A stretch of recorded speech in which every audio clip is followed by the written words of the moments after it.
nih biar seru nih, gitu ya, biar seru sebelum kita memulai acara kita dengan wajah semangat. Kita mau selfie dulu nih ya, kita biar diabadikan gitu ya bahwa hari ini hari Selasa 5 Oktober 2021 kita sudah kenalan lewat Zoom ini. Yuk, Mas Anton ini ya, ini yang membantu hari ini. Oke, yuk semuanya dibuka dulu yuk biar kelihatan ya. Oke, ada Armil Jadela, boleh dibuka kameranya? Oke, ada berapa? Satu aja ya, satu page ya, satu slide. Oke, sudah siap semuanya? Yes. Oke, 1, 2, 3. Terima kasih. Oke, baik. Terima kasih. Nanti pas tengah-tengahnya mulai agak-agak blur gitu matanya, nanti kita foto lagi gitu ya. Jadi biar tetap semangat. Baik, itu tadi aturan kita selama kita akan ngobrol seru siang hari ini. Dan sebelumnya saya mau perkenalan diri terlebih dahulu. Saya Berta Devi Aryani, biasanya dipanggil Devi. Saya psikolog yang bertugas di Puskesmas Melati 2. Ada yang pernah ketemu? Kita pernah ngobrol? Belum ya? Masih asing ya? Oke, ya semoga ini jadi pengalaman pertama kita, setelah itu kita bisa lebih sering ketemu lagi. Oke, dan hari ini kita akan ngobrol seru sama Dr. Resa Paksi Mandariska. Biasanya dipanggil siapa, Dok? Dipanggil Paksi, Mbak. Nah, dipanggil Paksi gitu kan. Jadi kalau besok jadi bapak namanya Pak Paksi gitu ya. Oke, jadi Dokter Paksi yang akan menemani kita ngobrol seru siang hari ini. Nah, kita mau ngobrol apa sih gitu ya? Nah, Dokter Paksi ini adalah dokter internship atau dokter yang sekarang sedang pengabdian, sedang magang di Puskesmas Melati 2 dan pengen sharing tentang bagaimana sih agar kita jadi remaja yang lebih sehat. Tapi kali ini sehatnya tidak sehat yang fisik yang kelihatan badannya ya, tapi sehat mentalnya gitu ya, sehat psikologisnya. Nah, jadi hari ini kita akan belajar menjadi remaja yang smart, remaja yang sehat mental. Oke, yuk. Tema ini adalah usulan dari teman-teman semua yang sudah mengikuti Zoom kita di minggu yang lalu, karena setiap hari Selasa siang, ini bisa dicatat jadwalnya, setiap hari Selasa siang jam 12.30, kita dari Puskesmas Melati 2 akan ketemu sama teman-teman, kita akan diskusi, kita akan ngobrol tentang kesehatan remaja. Nah, kalau kemarin kita udah bicara tentang apa, masih ada yang ikut seri yang pertama kemarin? Tentang apa? Tentang merokok. Yes, betul. Siapa itu tadi? Ayum Narachwa ya? Yang jawab ya? Iya. Oke, terima kasih. Hari ini kemarin ikut, hari ini join lagi. Betul, kemarin tentang rokok gitu ya. Dan hari ini kita akan berdiskusi tentang remaja yang sehat mental. Oke. Nah, nanti kalau ada usulan lagi dari teman-teman boleh. Saya pengen tahu dong, Mbak, tentang misalnya tentang apa ya? Tentang HIV, atau saya pengen tahu tentang drugs, saya pengen tahu tentang apapun terkait kesehatan, boleh. Nanti bisa diketikkan di tombol chat di sini, atau nanti juga akan kita kirimkan link untuk evaluasinya. Bisa dibantu ya. Oke, baik. Nah, kita akan masuk nih di topik utama kita. Nanti Dokter Pasi silahkan sharing informasi tentang apa sih sebenarnya sehat mental itu gitu ya. Seperti apa, bentuknya kayak apa, perilakunya bagaimana, dan nanti setelah itu kita akan berdiskusi. Silahkan kalau teman-teman mau bertanya. Kita dengarkan dulu Dokter Paksi ya teman-teman ya. Oke, siap semuanya? Siap. Siap ya? Oke, baik. Yuk dong, silakan Dokter Paksi. Ya, terima kasih Mbak Devi atas kesempatannya. Nah, sebelum saya mau sharing, ini saya menyapa teman-teman dulu. Selamat siang. Siang. Ya, terima kasih. Nah, gitu ya. Jadi tadi sudah dikenalin ya, namaku Dokter Paksi. Sekarang masih internship di Puskesmas Melati 2. Ya, tapi teman-teman semua di sini kan nggak pernah ketemu saya ya. Ya harapannya nggak pernah ketemu ya. Harapannya teman-teman selalu sehat di rumah dan nggak pernah sakit kayak gitu. Amin ya rabbal alamin. Nah, kayak gitu. Saya sambil share screen sebentar ya.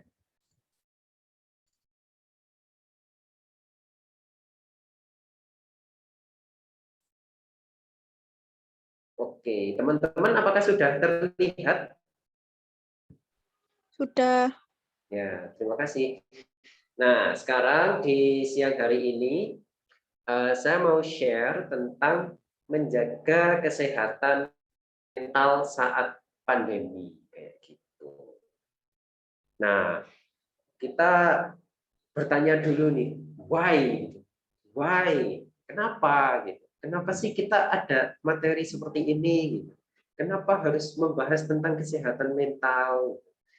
Nah, teman-teman semua harus tahu bahwa yang dinamakan sehat itu bukan cuma kita itu terbebas dari penyakit, tapi sehat itu adalah saat di mana kita sejahtera secara fisik, mental, maupun sosial kayak gitu. Jadi bukan hanya teman-teman merasa sehat seperti itu, bukan. Teman-teman tidak ada penyakit, diare, demam, gitu bukan. Jadi yang dimaksud sehat itu ketika teman-teman tidak mengalami suatu penyakit, tapi teman-teman secara mental juga sehat. Sosial di lingkungan teman sendiri kayak gitu. Itulah kenapa pembahasan kesehatan mental itu penting biar kita bisa lebih menjadi orang yang dalam kondisi sehat. Nah, orang yang sehat mental itu seperti apa sih? Nah, lihat ini mbaknya yang sedang mengerjakan sesuatu sambil minum sereal kayak gitu ya. Orang yang sehat mental itu dia menyadari potensi diri. Gimana sih menyadari potensi diri itu? Jadi misal teman-teman nih ada yang, oh saya kok kayaknya bakat gambar ya gitu. Nah, orang-orang yang suka gambar nanti teman-teman mengembangkan bakatnya itu misal gambar komik atau gambar pemandangan dan lain sebagainya kayak gitu. Atau mungkin oh saya kok sukanya olahraga ya, basket misalnya. Nah, teman-teman menekuni hobi itu berlatih, bermain basket kayak gitu. Nah, selain itu apa? Orang yang sehat mental itu yang kedua mampu menghadapi daily stress. Apa itu daily stress? Itu stres sehari-hari. Misal nih, teman-teman yang sekolah ini ada ujian misalnya. Nah, teman-teman kan harus belajar tuh. Nah, ketika teman-teman tahu ada ujian dan mau belajar, itu berarti teman-teman mampu menghadapi stres.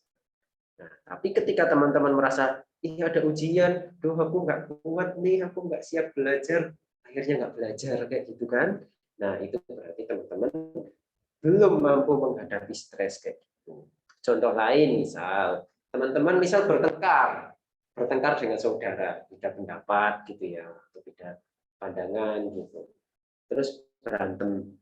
Nah, ketika teman-teman sedih terus berlarut-larut, itu berarti teman-teman belum bisa menghadapi stres kayak gitu. Nah, kemudian ciri yang ketiga, orang yang sehat mental itu seperti apa? Orang yang sehat mental itu bekerja secara produktif. Jadi teman-teman di sini ya belajar, ya makan, ya mandi, ya istirahat kayak gitu. Jadi semuanya itu dijalankan dengan baik. Kayak gitu. Dan ciri yang terakhir adalah orang yang sehat mental itu kontribusi sesama. Misalnya, kalau teman-teman di rumah itu bisa bantu ibunya nyapu, atau sekedar menjemur pakaian, atau menyetrika gitu. Atau yang anak-anak teman-teman yang cowok ya misalnya laki-laki gitu ya, membantu misal memasukkan motor ke garasi gitu. Nah, itu salah satu kontribusi-kontribusi kecil yang bisa kita lakukan di lingkungan kita kayak gitu. Oke, nah apa itu stres? Stres adalah reaksi seseorang baik secara fisik maupun psikis apabila ada perubahan dari lingkungan. Misal nih, kayak tadi teman-teman tadinya biasa aja waktu sekolah tiba-tiba ada ujian. Nah, itu teman-teman harus berubah. Cara berubahnya gimana? Teman-teman harus belajar kayak gitu.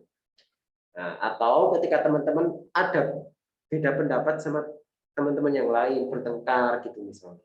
Nah, itu kan berarti teman-teman harus berusaha untuk menerima pendapat orang lain atau bisa berusaha untuk memaafkan orang lain. Nah, kayak gitu. Itu yang disebut dengan reaksi terhadap suatu perubahan dari lingkungan. Nah, faktor-faktor apa saja sih yang mempengaruhi kesehatan mental? Itu ada 3. Yang pertama itu faktor biologis, yang kedua itu faktor psikologis, dan yang ketiga adalah faktor sosial. Contohnya ini. Nah,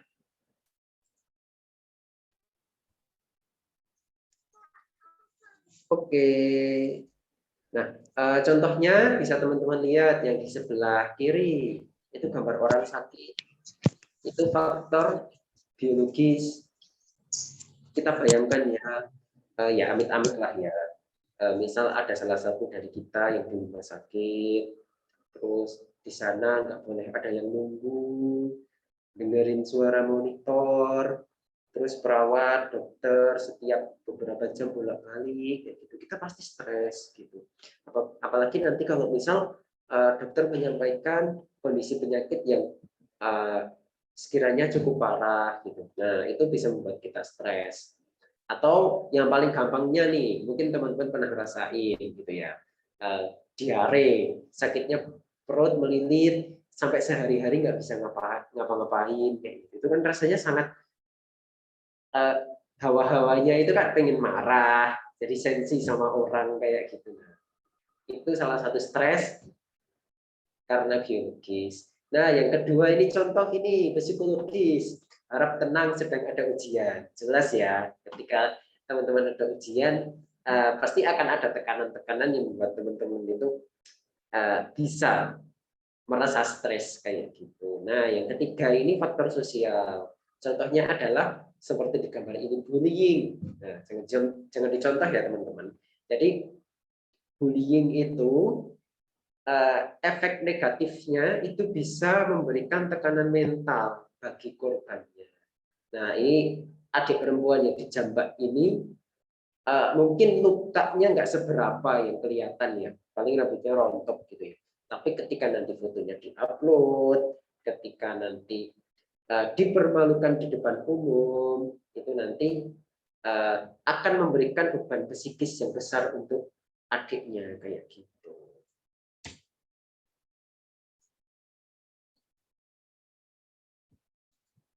Oke, sekarang kita belajar kontinuum kesehatan mental. Apa sih kontinuum kesehatan mental gitu ya? Makanan nopo gitu ya. Nah, jadi kontinuum kesehatan mental itu sederhananya, jadi kadang kita itu merasa kita itu dalam keadaan sehat,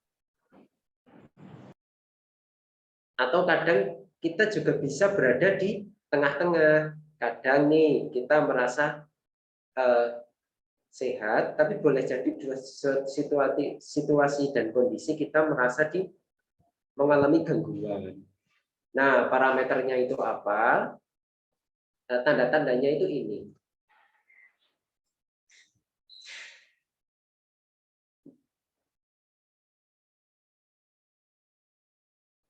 tanda-tandanya itu ini. Yang pertama itu menyadari potensi diri. Pertama nih, kita pertama di tengah-tengah dulu. Nah, kita sadar nggak sih potensi diri kita? Oh, saya kok kayaknya punya bakat kayak tadi ya. Kayaknya saya punya bakat olahraga basket gitu ya. Nah, itu saya berusaha untuk menekuni hobi saya. Nah, berarti saya condong ke arah kanan. Di sisi lain, kok saya merasa saya itu tidak berguna ya, atau saya merasa saya nggak punya bakat sama sekali, nggak ada yang bisa saya unggulkan dibanding teman-teman yang lain. Nah, itu berarti condong ke arah kanan. Nah, terus yang kedua, kayak tadi mampu menghadapi daily stress. Kita mampu nggak sih menghadapi kesulitan-kesulitan dalam kehidupan sehari-hari? Gitu. Kalau teman-teman ngerasa mampu, itu berarti akan condong ke arah kanan. Gitu. Nah, kemudian poin ketiga, bekerja secara produktif. Terus poin keempat, kontribusi sesama. Nah, itulah mengapa kita sekarang nggak boleh bilang ada orang sakit mental, itu nggak boleh. Karena kadang kita itu berada di posisi yang sehat, kadang kita berada posisi di tengah-tengah, kadang kita berada posisi yang agak ke kiri sedikit gitu. Nah, jadi kondisi tiap orang itu beda-beda dan setiap hari itu bisa beda-beda. Kadang kita hari ini sehat, belum tentu besok kita tidak mengalami stres kayak itu. Karena hidup ini penuh dengan cobaan. Oke, lanjut. Nah, selama pandemi ini permasalahan psikologi apa sih? Nah, ini saya Dr. Pak sudah nyari nih dari beberapa negara sampai ke luar negeri gitu ya. Sebenarnya permasalahan psikologi selama pandemi ini apa sih gitu. Nah, ini contohnya di Cina. Di Cina hampir 50% itu orang-orang mengalami depresi. 22% mengalami kecemasan. 19% mengalami kombinasi antara depresi dan kecemasan kayak gitu. Negara lain yuk. Hong Kong nih, Hong Kong. Hong Kong itu 19% mengalami depresi. Nah, 14% mengalami kecemasan menyeluruh. 25,4 gitu. Terus kita lihat nih di Turki, 23,6% itu mengalami depresi, 45,1% itu mengalami kecemasan. Nah, di Indonesia sendiri bagaimana? Di Indonesia, ini salah judul ya, ini Indonesia ya. Di Indonesia sendiri, 67% mengalami depresi, 68% mengalami kecemasan, dan 77% itu trauma psikologis. Jadi pandemi ini benar-benar memberikan dampak yang serius buat kita, buat teman-teman semua.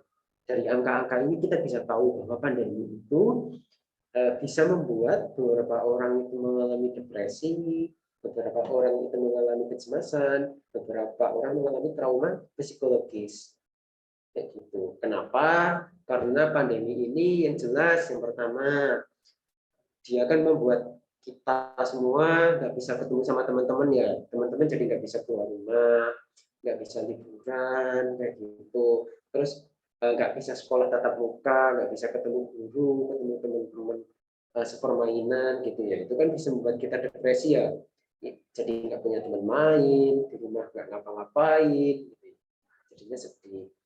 Nah, selain itu, kondisi pandemi juga membuat kecemasan. Kenapa? Kan kita sering khawatir ya, bisa khawatir kayak, aku tertular nggak ya kalau saya ke tempat umum, kayak gitu.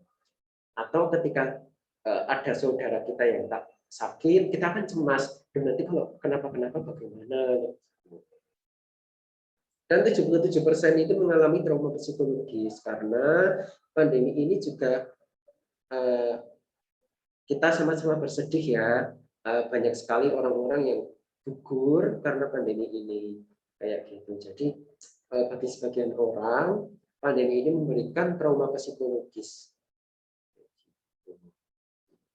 Nah, selain itu dampaknya nggak cuma soal psikologis, tapi juga perasaan-perasaan lain seperti kecewa, ya seperti tadi ya, kecewa nggak bisa, misal nih nggak bisa sekolah, nggak bisa main sama temen, nggak bisa liburan, merasa kesepian dan terisolasi, kayak gitu. Dan juga masalah ekonomi. Nah,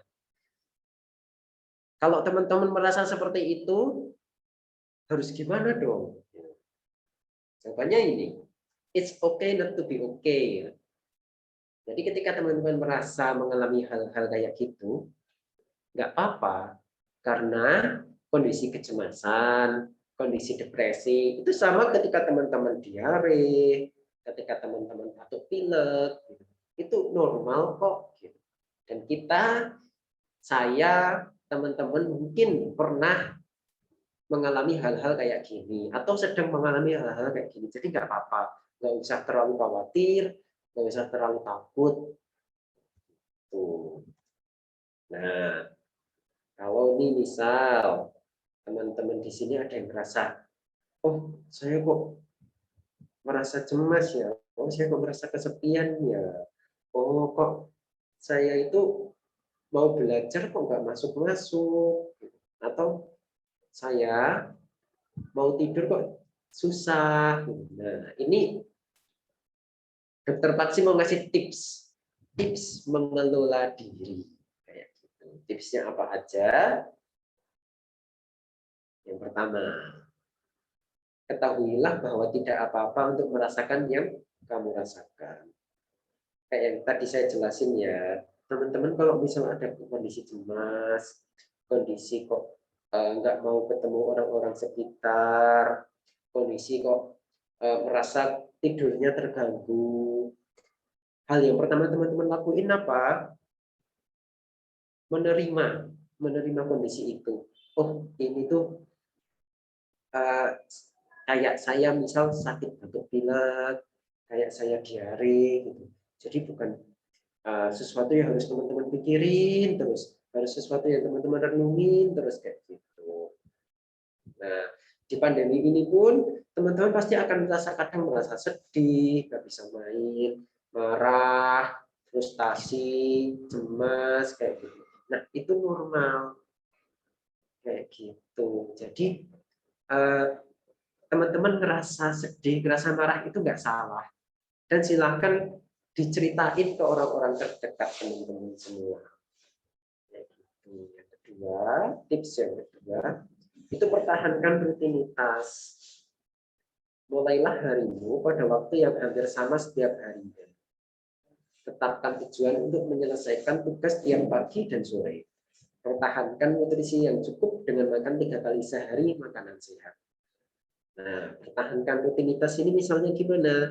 Teman-teman bangun di jam yang sama, misal biasa bangun jam 4, ya bangun jam 4, terus kayak gitu. Biasa bangun jam 5, bangun jam 5, terus. Biasa tidur jam 11 malam, tidur jam 11 malam. Biasa tidur jam 9, tidur jam 9, gitu, rutin. Nah, terus nanti ada kebiasaan-kebiasaan lain, misal mandi pagi, terus nanti misal ngasih makan hewan, atau nanti ada jadwal sekolah. Jadi rutinitas itu meskipun kadang membuat bosan ya, tetap harus kita lakukan. Karena rutinitas itu yang akan mempertahankan semangat kita menjalani hidup sehari-hari. Gitu. Apalagi makan nih, teman-teman kalau misal ujian atau lagi banyak pikiran, jangan sampai nggak makan ya. Tetap makan makanan yang bergizi biar nggak sakit kayak gitu. Nah, terus praktikkan sleep hygiene. Apa sih dok sleep hygiene itu makanan opo? Nah, sleep hygiene itu bisa dibilang kebersihan tidur. Tujuannya biar apa? Biar tujuannya itu teman-teman mendapatkan kualitas tidur yang baik. Nah, kualitas tidur yang baik itu tandanya apa? Ketika teman-teman pagi itu bangun, badannya seger, bukan malah tidur kok. Rasanya saya itu tidur udah 6 jam kok badannya masih ngerasa capek ya. Nah, itu pertanyaan. Nah, kualitas tidur teman-teman itu bagus atau enggak? Gitu. Nah, caranya bagaimana? Yang pertama, konsistenkan waktu tidur. 7 sampai 9 jam. Kayak tadi, misal biasa bangun jam 9, biasa tidur jam 9 malam, terus bangun jam 4 pagi, itu rutin. Kedua, ini jadi PR kita bareng-bareng ya. Batasi waktu penggunaan layar di HP sama televisi. Kalau misal nih, ya jadwal, oh saya jam 9 mau tidur. Berarti jam setengah 9 itu teman-teman harus sudah matiin HP. Kayak gitu. Kenapa? Karena menggunakan layar, memakai HP sebelum tidur itu nanti akan mengganggu kualitas tidur kita. Nah, dan yang ketiga, hindari kafein mulai sore hari. Kafein itu apa sih? Nah, kafein itu zat yang dia ada di minuman-minuman seperti kopi, seperti minuman coklat, seperti minuman teh, kayak gitu. Jadi kalau sudah mulai sore, terutama kopi ya, teman-teman harus mulai menghindari nih, biar teman-teman nanti bisa tidur nyenyak dan tidur teman-teman bisa berkualitas. Pagi-pagi bangun lebih segar kayak gitu. Nah, terus yang kemudian terhubung dengan orang lain. Nah, karena di kondisi pandemi saat ini kan teman-teman kita jadi jarang keluar rumah ya, jarang keluar rumah, jarang berinteraksi dengan orang lain kayak gitu. Nah, itu kadang itu membuat kita merasa cepat kesepian. Kayak kita tuh merasa orang asing gitu. Nah, berusahalah untuk tetap terhubung dengan teman-teman, baik dengan video call atau dengan telepon kayak gitu. Atau mungkin teman-teman di sini ada yang punya keluarga di luar rumah, misal di kota lain gitu, bapak atau ibu itu bisa video call atau telepon dengan keluarga kayak gitu. Karena kontak sosial telepon orang lain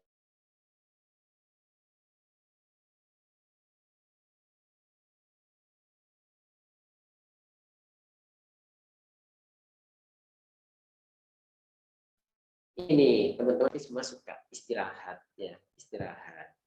Luangkan waktu untuk diri sendiri setiap hari. Jangan setiap hari scroll Instagram dari atas sampai bawah, di scroll terus nggak berhenti.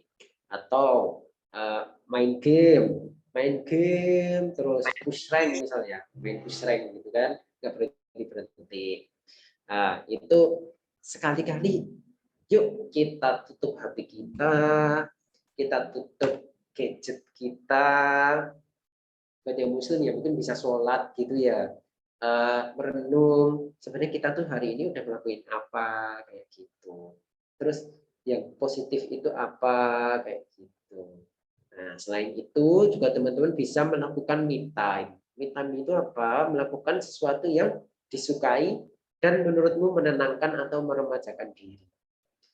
Bisa mungkin kalau yang suka jalan-jalan ya bisa jalan-jalan, yang suka sepeda bisa sepedaan kayak gitu. Nah, terus yang terakhir, meminta bantuan.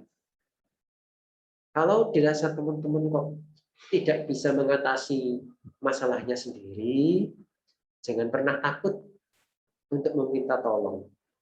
Kenapa? Karena kita di sini, saya, Mbak Devi tadi ya, akan selalu bersedia membantu apabila teman-teman ada kesulitan.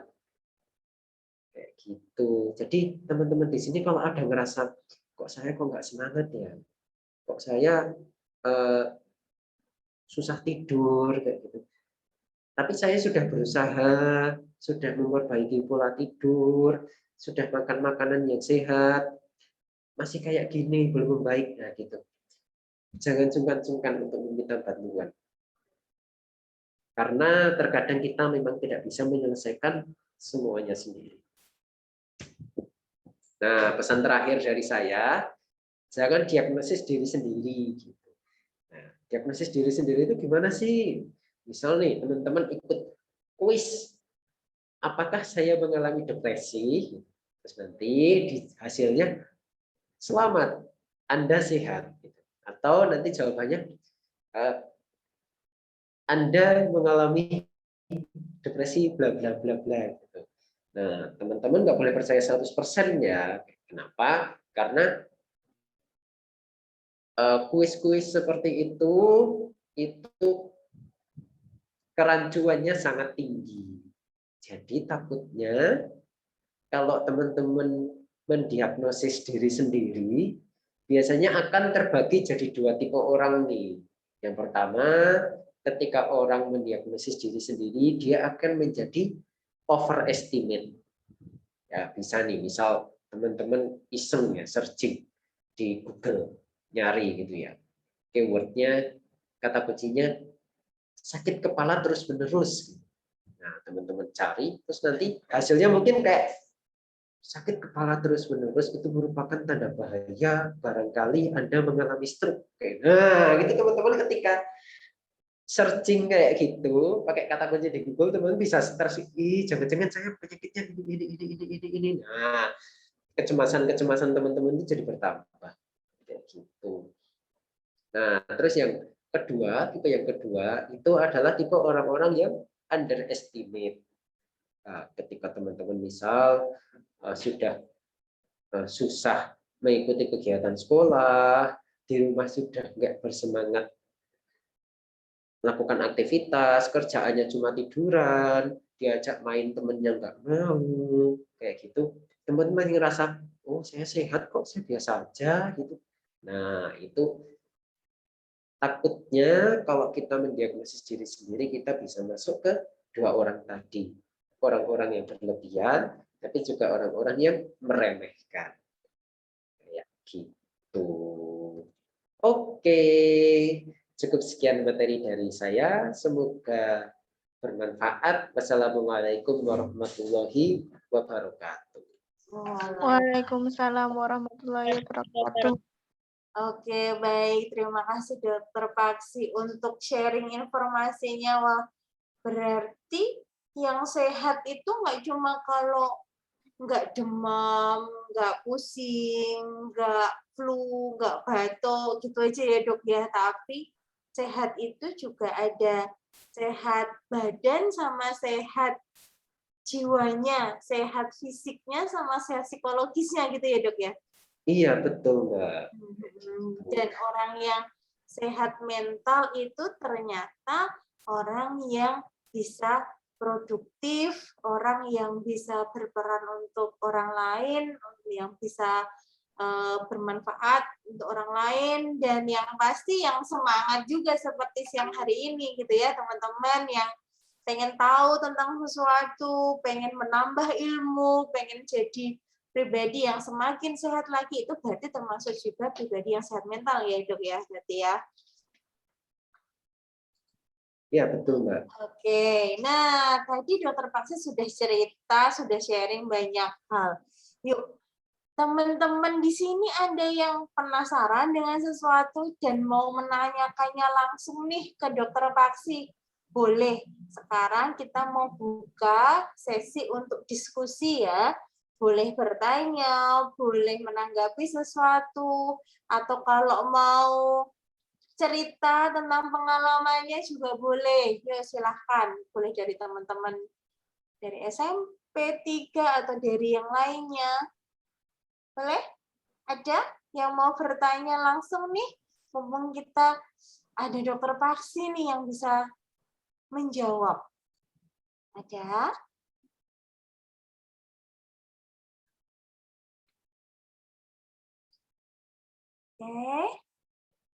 Oke. Kalau belum ada nih teman-teman yang mau bertanya, mungkin juga tambahan sharing ini dok, boleh nggak nih kalau saya sedikit berbagi juga nih sama teman-teman? Boleh Mbak, silakan. Oke, jadi kalau saya bertugas sehari-hari kan di bagian psikologi juga ya, gitu. Artinya bahwa saya ketemu sama masyarakat, sama pasien yang datang ke puskesmas, sama teman-teman siswa juga untuk untuk menjadi teman gitu, untuk saya menjadi teman bagi yang sedang membutuhkan gitu. Nah, pada beberapa waktu terakhir ini, terutama pas di masa pandemi, mungkin banyak juga dari kita yang ngerasa kayak udah mulai bosan nggak sih di rumah terus? Bosan nggak? Lebih suka sekolah, bosan ya? Lebih suka sekolah tatap muka atau sekolah tatap kamera? Coba Tatap muka. ketik. Tatap muka ya, oke. Lebih suka sekolah tatap muka. Karena apa? Karena bisa jajan di kantin. Bisa ketemu sama teman-teman gitu ya. Wah, bisa kangen-kangenan, bisa cerita banyak, termasuk juga kan bisa curhat juga kalau ketemu sama teman-teman di sekolah gitu. Nah, selama masa pandemi kan kita nggak bisa melakukan itu. Sekarang sudah mulai tatap muka, tapi mungkin dibatasi untuk kelas-kelas tertentu atau waktunya juga sangat terbatas. Sehingga ada beberapa dari teman-teman kita yang merasa jadi gampang tadi seperti yang dokter Paksi sampaikan, jadi susah tidur, terus jadi gampang sakit. Sakitnya itu kebanyakan itu bisa kayak asam lambung gitu ya. Perutnya nggak enak nih, mual, muntah, terus nggak bisa makan. Terus juga keluhan yang lain itu misalnya jadi gampang sakit. Nah, setelah dicari tahu ternyata memang sakit fisiknya itu karena sesuatu, karena sedang punya beban, sedang ada yang dipikirkan, rasanya sedang tidak nyaman gitu. Nah, ketidaknyamanan inilah yang perlu untuk dikelola sehingga kita bisa jadi lebih sehat mental gitu. Ada yang jadi lebih mudah murung, ada yang jadi suka marah-marah gitu kalau di rumah. Tugasnya itu nggak jelas banget gitu. Aku tuh harus ngerjain apa sih? Mana mungkin Bapak Ibu di rumah juga kalau ditanya, diminta untuk belajar, nah, udah sibuk gitu ya, karena pekerjaannya juga banyak.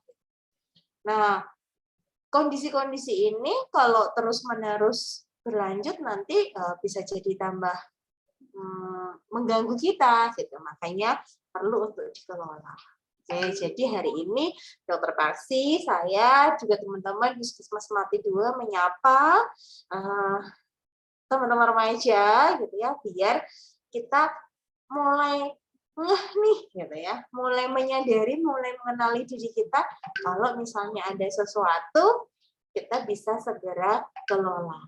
Kalau belum bisa sendiri, kita bisa cari bantuan. Gitu.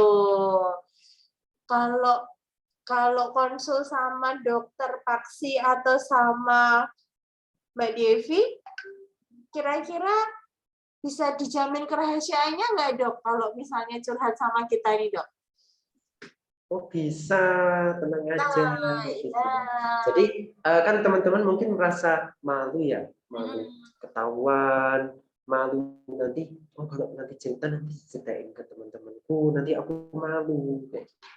Nah, kami di sini ketika menerima curhatan dari teman-teman semua, itu kami menjamin kerahasiaan informasi yang teman-teman sampaikan. Jadi nggak usah khawatir. Makanya kalau teman-teman mau cerita kok, mau cerita ke teman kok takut, mau cerita ke orang tua kok takut, nah, ceritalah ke kami gitu. Kami akan menjamin kerahasiaan yang teman-teman sampaikan. Gitu Mbak. Oke, jadi ada yang namanya kode etik pekerjaan gitu ya dok ya, kode etik pekerjaan.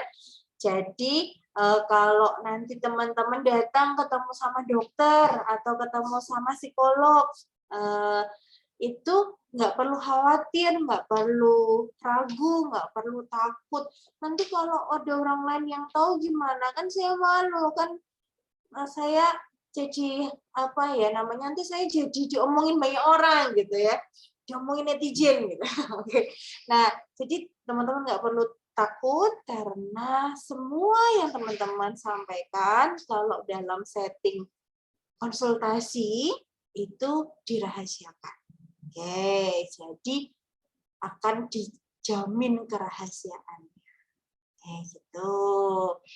Oke, baik. Sampai di sini ada yang mau bertanya tentang kesehatan mental tadi?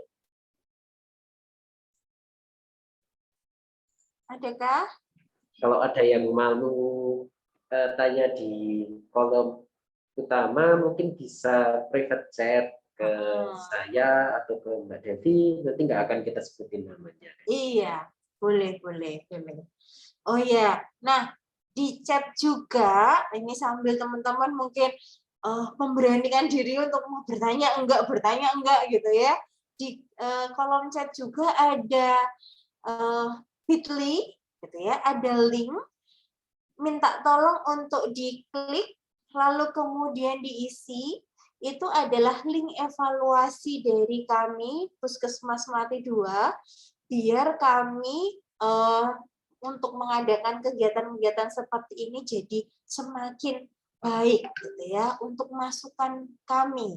Jadi silahkan linknya diklik, kemudian diisi, ada beberapa pertanyaan di sana. Tapi pertanyaannya mudah gitu ya, bukan pertanyaan matematika atau geografi enggak gitu ya. Jadi terkait kegiatan kita siang hari ini. Gitu ya. Ya, silahkan sambil diklik, sambil tadi kira-kira aku mau bertanya apa, itu informasi yang tadi sudah Dr. Paksi jelaskan. Ya. Nah, sambil diisi linknya. Saya aja dulu deh gitu ya yang mau bertanya sama Dokter Paksi. Dok, kalau misalnya nih gitu ya, misalnya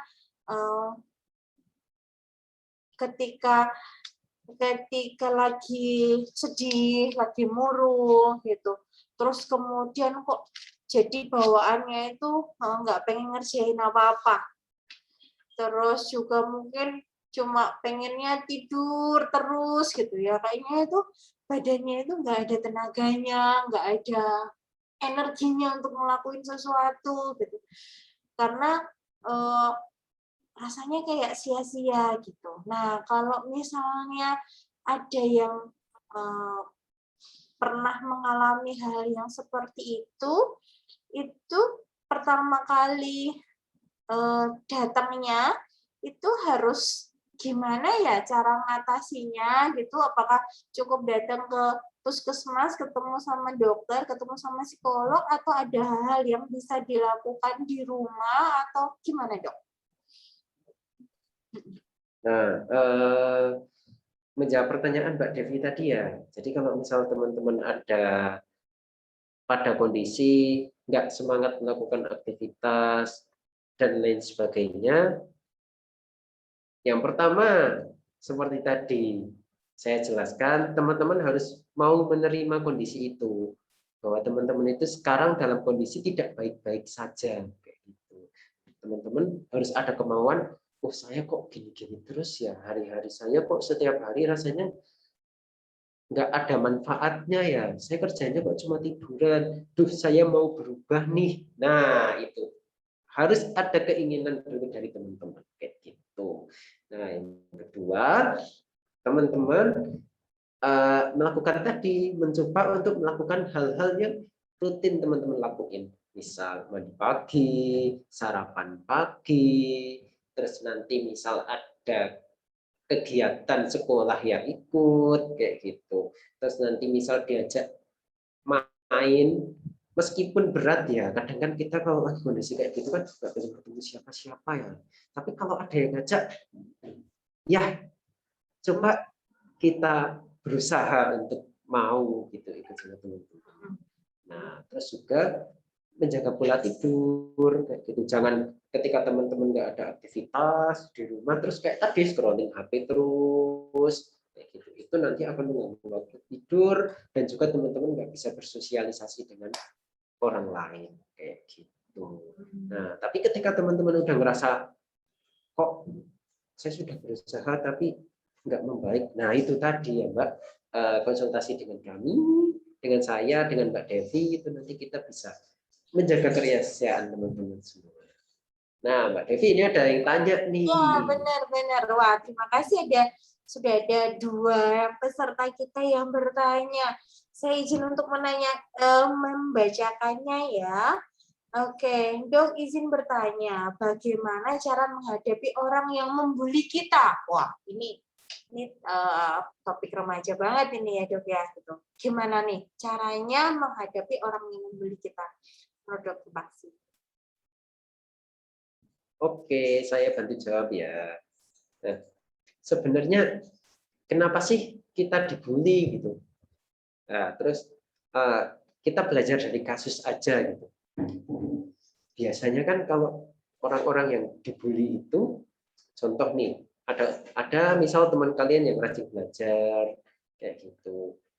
Terus orangnya tuh rajin, serius kayak gitu. Terus kayak ada nanti yang beranggapan, ih ngapain sih kamu sok-sokan belajar, ngapain gitu. Nah itu biasanya kan kayak gitu.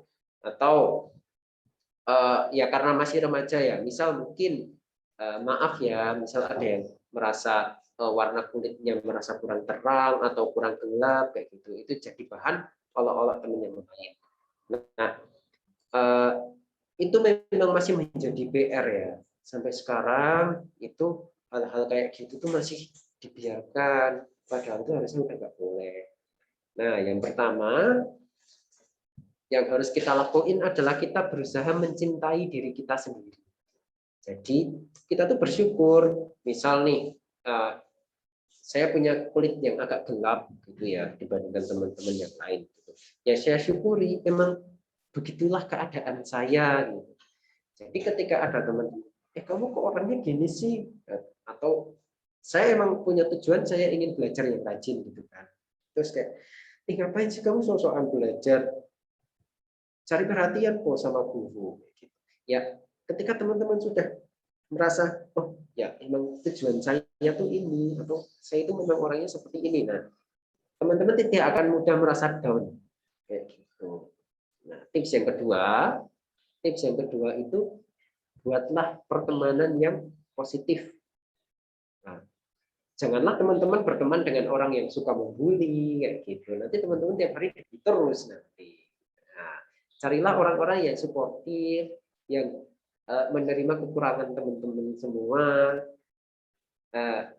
Pertemanan yang positif itu akan membuat perasaan nyaman kayak gitu.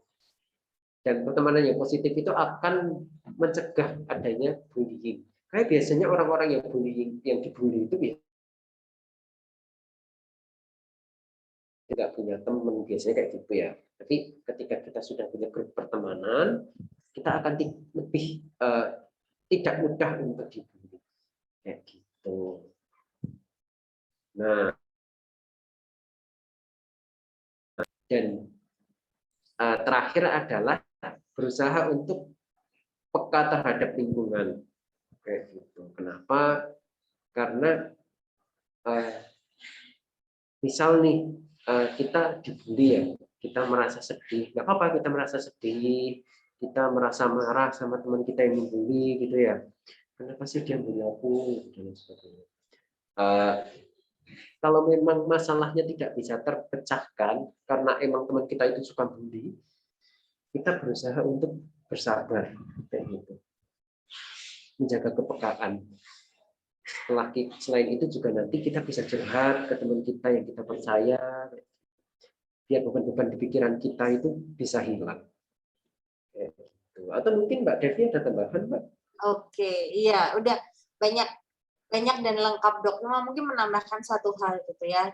Gimana sih kalau kita menghadapi orang yang membuli kita? Yang pertama, untuk diri kita sendiri kita perlu pede, ya nggak? Perlu pede, karena apa? Karena kita berharga. Saya berharga nih dengan kondisi fisik saya, dengan kemampuan yang saya miliki, bahkan juga dengan kekurangan yang saya punya, saya berharga.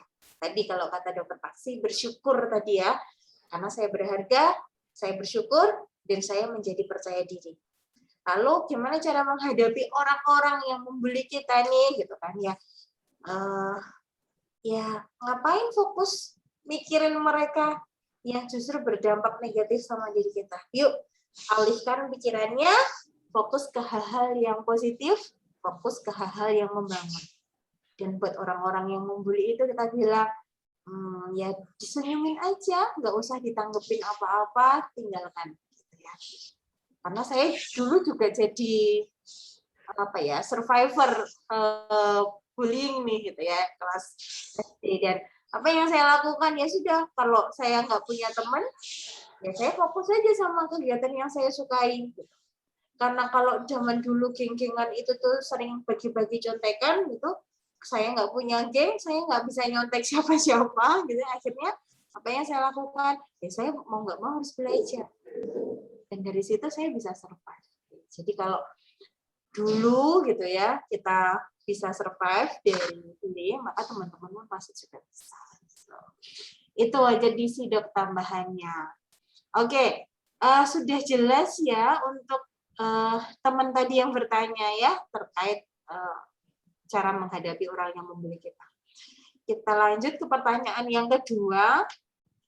Dok, apakah takut sama malu itu termasuk sakit mental? Ayo dok. Saya jawab ya Mbak. Ya, silakan. Takut sama malu. Sebenarnya bisa dibilang malu itu perhiasan. Kalau saya bisa bilang ya, malu itu perhiasan. Kenapa? Ketika nih, misal kita, asal pada posisi yang benar. Misal teman-teman mau nyontek nih, misal, duh malu nih nanti kalau hasilnya ternyata ketahuan dan lain sebagainya. Atau ketika teman-teman nih mau naik motor, nggak pakai helm nih, terus merasa duh takut nih nanti ketahuan polisi gimana, terus malu nanti nggak taat aturan gimana. Nah kayak gitu, malu atau takut pada hal-hal yang tepat itu nggak apa-apa. Nah yang jadi masalah itu bagaimana ketika nih teman-teman malu dengan diri teman-teman sendiri, merasa nggak pede, merasa kok saya kok kayak gini ya, badannya kok kecil atau apa gitu, merasa nggak pede dengan diri sendiri kayak gitu. Jadi teman-teman tuh mengurungkan diri, nggak mau kumpul sama teman-teman yang lain kayak gitu, merasa malu buat bergaul kayak gitu. Nah itu yang jadi masalah. Atau mungkin ketika teman-teman diminta pidato ya, atau diminta sharing kayak gini, misal ada kelas latihan pidato, terus teman-teman pidato di depan orang lain, teman-teman merasa berdebar-debar, keringat dingin gitu ya, takut dinilai jelek dan lain sebagainya, padahal juga belum melakukan kan. Nah itu yang jadi masalah gitu. Mbak Devi mau nambahin nggak? Berarti kata kuncinya adalah tepat atau tidak tepatnya gitu ya, takut sama malunya kita. Dan yang kedua mungkin porsinya kali ya dok ya gitu. Iya, jadi kalau malunya tuh jadi terus malu banget gitu, saking nggak percaya dirinya sampai benar-benar cuma di rumah aja, nggak mau keluar-keluar, nggak mau ketemu sama orang, nggak mau bicara sama orang. Nah ini mungkin yang sudah masuk ke bukan gangguan ya, tapi ada permasalahan terkait kesehatan psikologisnya. Iya. Nah, atau mungkin nambahin nih Mbak, misal ada kita yang takut kecoa nih misal, kecoa gitu. Ya kalau ada kecoa terbang gitu ya, horor banget ya, nyerang ke kita. Gitu. Semakin kita menjauh tuh semakin dia mendekat. Ya. Nah itu kan kita takut. Nah itu wajar karena banyak orang yang takut. Tapi ketika teman-teman diliatin gambar kecoa, langsung lari ke birit-birit, langsung deg-degan gitu. Nah itu ada masalah. Jadi memang sesuai tadi ya, sesuai porsinya. Oke, gitu ya. Jadi jangan yang terus, oh kalau takut sama malu itu udah pasti punya masalah tuh enggak. Jadi dilihat tadi dua hal ya, ini tepat atau tidak sama porsinya. Oke, gitu ya teman yang bertanya. Kalau nanti ada yang ternyata penjelasannya belum jelas, boleh dilanjutkan dengan pertanyaan lagi. Ya, oke. Sekarang lanjut ke pertanyaan yang berikutnya, Dok. Bagaimana cara menghadapi teman yang hampir putus asa dalam hidupnya? Juga untuk membujuk teman yang sering melakukan self-harm. Nah, wah ini agak deep ya pertanyaannya, tapi mungkin bisa dijelasin dulu dok, biar kita sama-sama punya perspektif yang sama nih. Self-harm itu tuh apa? gitu. Oke. Sebelum nanti menjawab pertanyaan.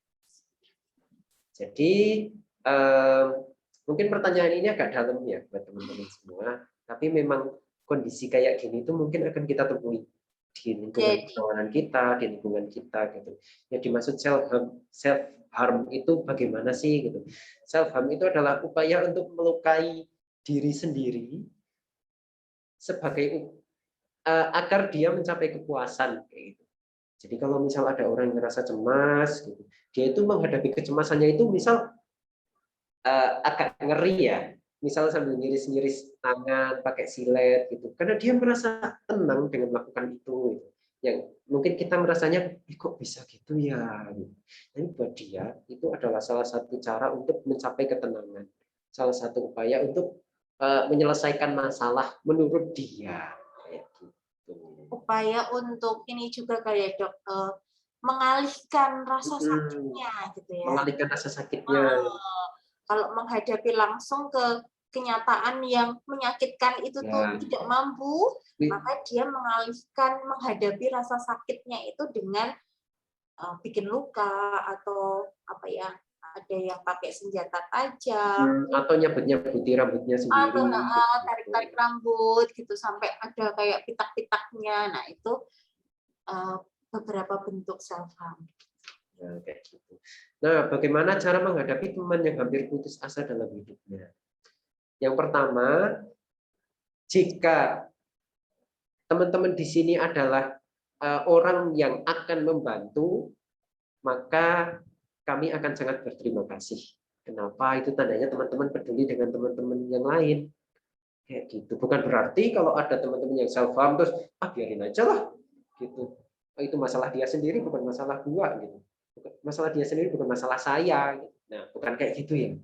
Dia teman kita, orang-orang terdekat kita, siapapun itu, apabila ada keinginan untuk merasa putus asa dan keinginan untuk self harm, kita bantu kayak gitu. Jadi terima kasih kalau misal teman-teman punya keinginan untuk membantu teman-teman sekitar.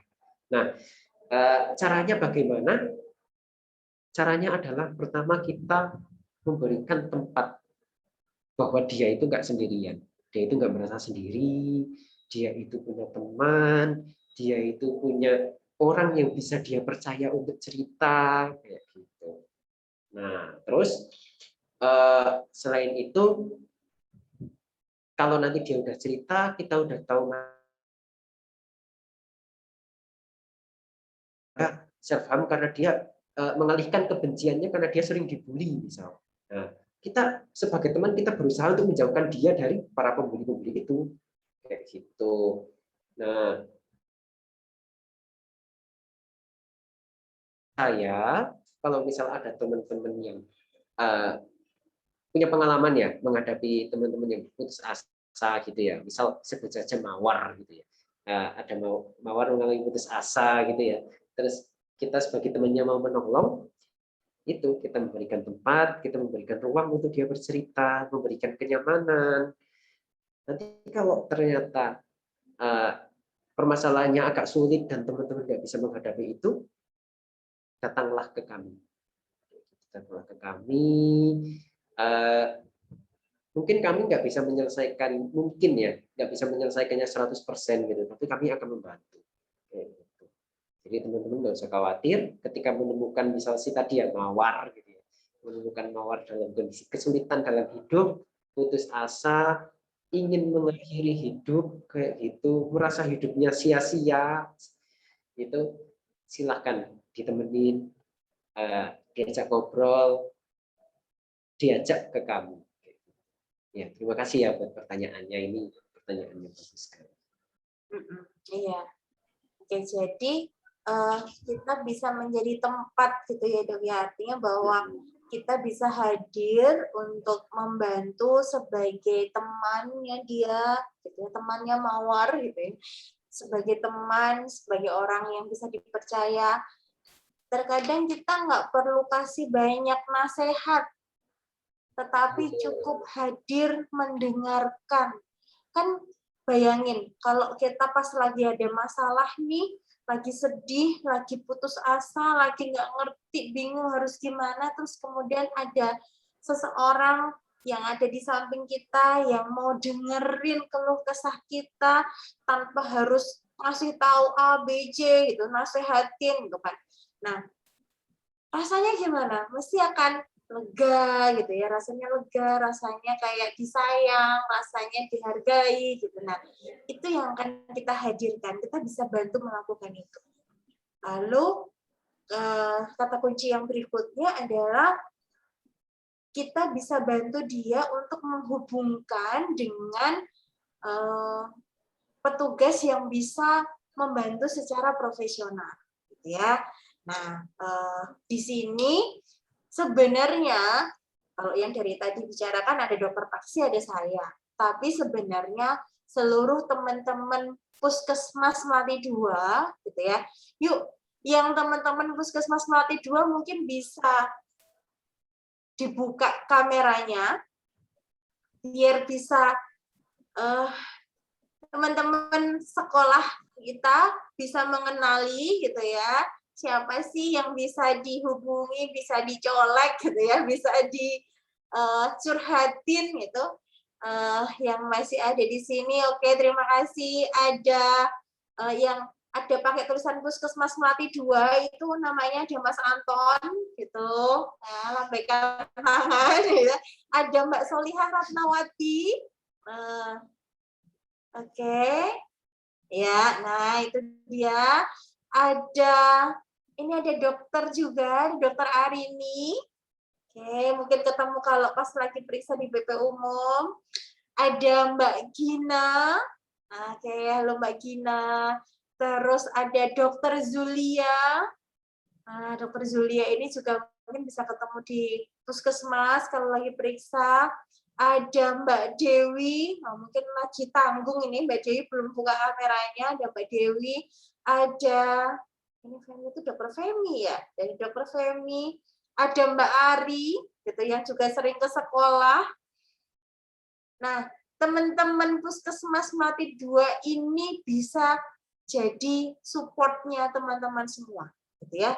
Jadi nggak harus pertama, siapapun yang ditemui bisa diajak curhat, bisa disampaikan, Mas, Mbak, Pak, Bu, saya punya teman yang begini, kira-kira gimana ya, gitu ya, itu boleh. Gitu. Nanti akhirnya bisa diarahkan ke dokter atau ke saya, gitu ya. Jadi kita ini adalah satu keluarga. Jadi kalau ada yang merasa butuh sesuatu bisa disampaikan.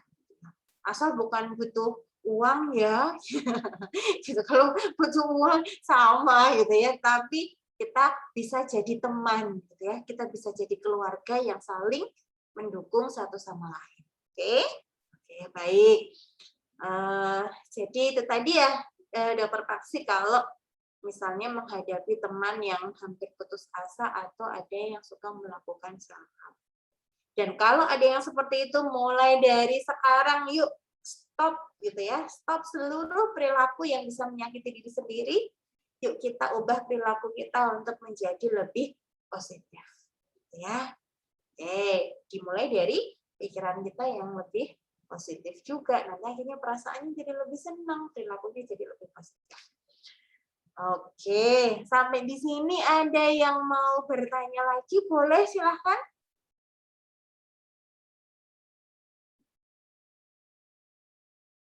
Ada? Atau misalnya ada yang malu, aduh tetap malu nih, di chat malu gitu kan, bertanya langsung kedengeran suaranya malu. Boleh nggak kalau bertanya ke lewat WA gitu? Boleh, gitu ya. Jadi ada paling tidak ada 2 nomor yang bisa dihubungi sama teman-teman. Bisa dipanggil nomor telepon konsultasinya, Pak. Mas Anton akan membantu untuk nge-share di linknya nomor telekonsultasi, gitu ya. Jadi kalau teman-teman ini bisa lakukan konseling, bisa bertanya, bisa konsultasi dari rumah saja dengan cara yang mudah di nomor telekonsultasi Puskesmas Melati 2. Nanti bisa ditanggapi oleh dokter atau petugas lain yang sesuai dengan pertanyaannya teman-teman. Nah, sudah muncul di kolom chatnya. nomornya 0821 20002045. Nah, itu adalah nomor telekonsultasi Puskesmas Melati 2. Boleh bertanya terkait kesehatan apapun, ya. Bertanya kepada kami justru jadi lebih tepat karena akan mendapatkan informasi yang tepat juga. Ya, mau bertanya tentang kesehatan mental juga boleh. Nanti selain dokter, saya juga bisa menerima gitu ya informasi dari teman-teman. Oke, jadi gampang toh mau mengakses layanannya Puskesmas, gampang banget gitu ya. Bisa tinggal WA ke nomor. Baik, oke. Ada lagi yang mau bertanya? Tidak ada? Sudah jelas semuanya? Oke, sudah jelas ya. Jadi kita mau mulai hari ini kita mau jadi diri yang sehat mental dan kita mau juga dukung teman-teman di sekitar kita juga untuk sehat mental. Oke, Dokter Parsi mungkin ada pesan gitu ya untuk sebelum kita tutup ngobrol seru kita siang hari ini, mungkin ada pesan buat kita semua, Dok. Oke, pesan terakhir pesan dari saya. Terima kasih sudah hadir di kegiatan kita pada siang hari ini. Kita jadi sedikit lebih tahu ya tentang kesehatan mental seperti apa. Harapannya teman-teman bisa lebih mengenal diri teman-teman sendiri, bisa lebih bersyukur dengan keadaan diri teman-teman sendiri, bisa lebih mau peduli dengan teman-teman sekitar yang barangkali mengalami gangguan gitu ya, yang mengalami masalah hidup, dan juga semoga teman-teman nggak merasa takut lagi kalau misalnya nanti mau cerita ke kami, mau konsultasi ke kami, kayak gitu. Pesan dari saya. Iya. Oke, baik. Terima kasih Dokter Parsi. Ini adalah pembelajaran yang luar biasa di siang hari kita. Pasti akan menjadi sesuatu yang baik, ya, untuk kita jadi remaja yang lebih sehat lagi, lebih sehat mental, ya, karena pasti semua teman-teman yang di sini punya cita-cita yang besar, gitu ya, punya membayangkan, mengharapkan punya masa depan yang cerah, dan itu bisa kita capai mulai dari hari ini dengan diri kita yang lebih sehat lagi, baik sehat fisiknya maupun sehat psikologisnya. Oke, terima kasih banyak Dokter Parsi. Kita kasih claps yuk gitu ya ke Dokter Parsi yang sudah menyampaikan informasi yang sangat bermanfaat hari ini. Aku belum dapat. Oke, tepuk tangan virtualnya boleh, gitu kan? Apa ini Kak? Wah, saya kok malah belum dapat ini tepuk tangan virtualnya mana ini? Iya, oke. Wah, nah kan? Ya, baik. Terima kasih Dokter Parsi. Keren sekali. Sehat selalu buat Dokter Parsi. Dan terima kasih juga buat teman-teman semua yang hari ini sudah join. Wah, ini seru. Dan semoga apa yang kita diskusikan hari ini bisa bermanfaat buat kita semua. Jangan lupa juga Selasa depan jam 12:30 Puskesmas Melati 2 akan hadir lagi untuk teman-teman dengan materi diskusi yang lainnya terkait kesehatan remaja. Ya, jadi join lagi ya semuanya ya. Oke, baik. Ya, kalau gitu saya akhiri ngobrol seru kita siang hari ini. Kita mau tutup dengan doa, mengucap syukur untuk kegiatan yang sudah berjalan dengan lancar hari ini, dan juga kita mengingat dalam doa kita mengingat teman-teman kita atau keluarga kita yang mungkin sekarang dalam keadaan atau kondisi mental yang kurang baik gitu ya, semoga bisa segera lebih sehat lagi. Dengan kepercayaan kita masing-masing, mari kita berdoa.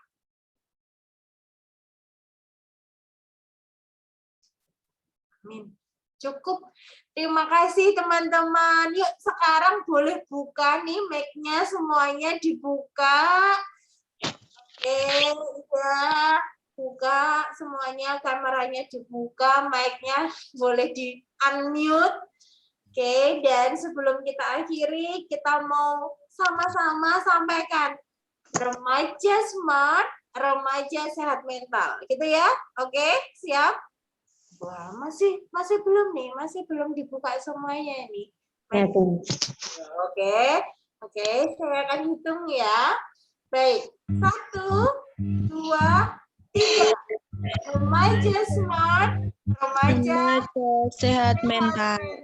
Oke, baik. Terima kasih semuanya. Sampai ketemu lagi ya teman-teman. Sehat terus. Terima kasih. Oke, tetap protokol kesehatan ya. Baik, terima kasih. Terima kasih, Dok. Terima kasih. Ya, sama-sama. Terima kasih. Saya